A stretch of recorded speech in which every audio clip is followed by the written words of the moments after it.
প্রশ্ন, স্ত্রীর মুখে লিঙ্গ দেওয়া জায়েজ আছে কি? প্রশ্ন, স্ত্রীর লজ্জাস্থানে মুখ দেওয়া যাবে? আজ থেকে কয়েকদিন আগে একটি ভাই ইনবক্সে আমার মতো আল্লাহ পাকের এক নগণ্য গোলামের কাছে এই সম্পর্কে প্রশ্ন করছেন। উত্তরটা আমি ইনবক্সে না দিয়ে ফেসবুকে দিলাম। যদি কোনো আল্লাহর বান্দা বা বান্দি এমন কাজে লিপ্ত থাকেন, সেও সতর্ক হতে পারবে, এটা ভেবে ফেসবুকে পোস্টটা দিলাম। প্রশ্ন, স্বামী তার স্ত্রীর লজ্জাস্থান এবং স্ত্রী তার স্বামী পুরুষাঙ্গ চুষতে পারবে কি? প্রশ্ন তিনটি, কিন্তু মূল জবাব একটি, তাই তিনটি প্রশ্নের জবাব একসাথে দিয়ে দিলাম।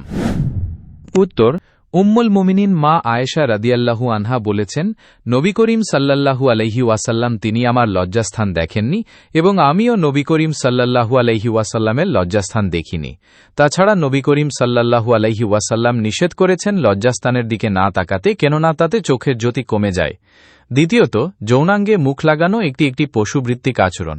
যৌনাঙ্গে মুখ লাগানো এটা সভ্য মানুষের আচরণ হতে পারে না। পশুদের হাত নেই বলেই তার সঙ্গিনীকে মুখ দ্বারা উত্তেজিত করে, কিন্তু আপনার তো হাত আছে। আপনার হাত থাকতে কেন আপনি পুরুষ ও নারী যৌনাঙ্গে মুখ লাগিয়ে আপনার সঙ্গিনীকে উত্তেজিত করবেন? এটা তো প্রসবের রাস্তা।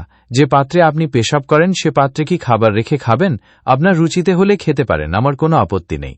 আমার এই কথার বিপরীতে যদি আপনি বলেন এটা যৌনাঙ্গ তো ধোয়া ও পরিষ্কার থাকে, জবাবে আমি আপনাকে বলবো, আপনি কারো বাসায় মেহমান হয়ে গেলেন, আপনার সামনে সে বাসার মালিকের ছোট্ট অবুঝ ছেলেটা ফল রাখার পাত্রেতে পেশাব করে দিল এবং বাসার মালিক তা ধুয়ে সে পাত্রে আপনাকে ফল বা খাবার দিল। আপনি কি সে খাবার খাবেন?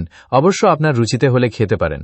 আপনি তাকান তো আপনার নিজের দিকে। আপনি যখন আপনার মায়ের গর্ভে ছিলেন তখন মহান আল্লাহ আপনার মায়ের মাসিকের রক্ত বন্ধ করে সে রক্ত দিয়ে আপনার প্রাণ বাঁচিয়েছেন। সে মাসিকের রক্ত কি আপনাকে মুখ দিয়ে পান করিয়েছেন নাকি নাড়ি দিয়ে? মহান আল্লাহ মাসিকের রক্ত নাড়ি দিয়ে আপনার দেহে প্রবেশ করিয়ে আপনার প্রাণ রক্ষা করেছেন। কেন করেছেন? উত্তর হচ্ছে, এই রক্ত যদি আপনার মুখ দিয়ে আপনার দেহে প্রবেশ করাতেন তাহলে আপনার মুখটা নাপাক হয়ে যেত। তাহলে আপনি দুনিয়াতে এসে অপবিত্র মুখ দিয়ে মহান আল্লাহর নাম নিতেন।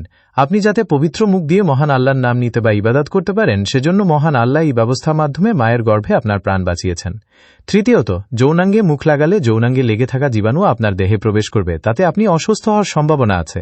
তাছাড়া আপনি যৌনাঙ্গে মুখ লাগাবেন, সে যদি যৌন রোগে আক্রান্ত হয়ে থাকে তখন আপনি কি করবেন? এখন আপনি যদি প্রশ্ন করেন ডাক্তারেরা তো বলে যৌনাঙ্গে মুখ লাগাতে, উত্তরে আমি বলতে চাই, ডাক্তারেরা তো বলে পানি ফুটালে পানিতে থাকা জীবাণু মারা যায়, কিন্তু পানিতে থাকা জীবাণু মরে কি উড়ে যায় নাকি সে জীবাণু পানিতেই থেকে যায়? এখন আপনি যদি সে পানি খান তাহলে মরা জীবাণুর সাথেই সে পানি খাচ্ছেন। এই পোস্টটি যারা পড়েছেন তাদের মনে আবার এই প্রশ্ন জাগতে পারে যে লোকদের মনে এরকম প্রশ্ন আসে কেন?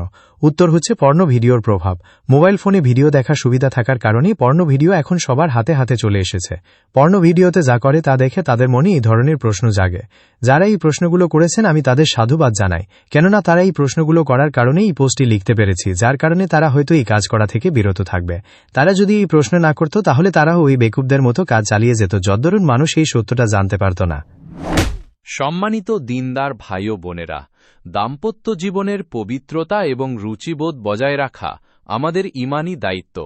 আজকের এই আলোচনায় আমরা সেই গুরুত্বপূর্ণ বিষয়টির দিকে নজর দেব যা নিয়ে অনেকেই বিভ্রান্তিতে পড়েন। ইসলাম আমাদের পবিত্র সম্পর্কের ক্ষেত্রে শালীনতা ও পরিচ্ছন্নতার শিক্ষা দেয়, কিন্তু বর্তমান সময়ে পর্নোগ্রাফির প্রভাবে অনেকেই বিবাহিত জীবনে এমন কিছু অপ্রয়োজনীয় ও অনৈতিক প্রত্যাশা তৈরি করেন যা তাদের মানসিক ও শারীরিক শান্তির ওপর নেতিবাচক প্রভাব ফেলে। তাই আসুন আমরা ধর্মীয় অনুশাসন মেনে এবং আধুনিক বিজ্ঞানের পরামর্শ অনুযায়ী জীবনযাপন করি, যাতে আমাদের দাম্পত্য জীবন সবসময় পবিত্র ও সুন্দর থাকে।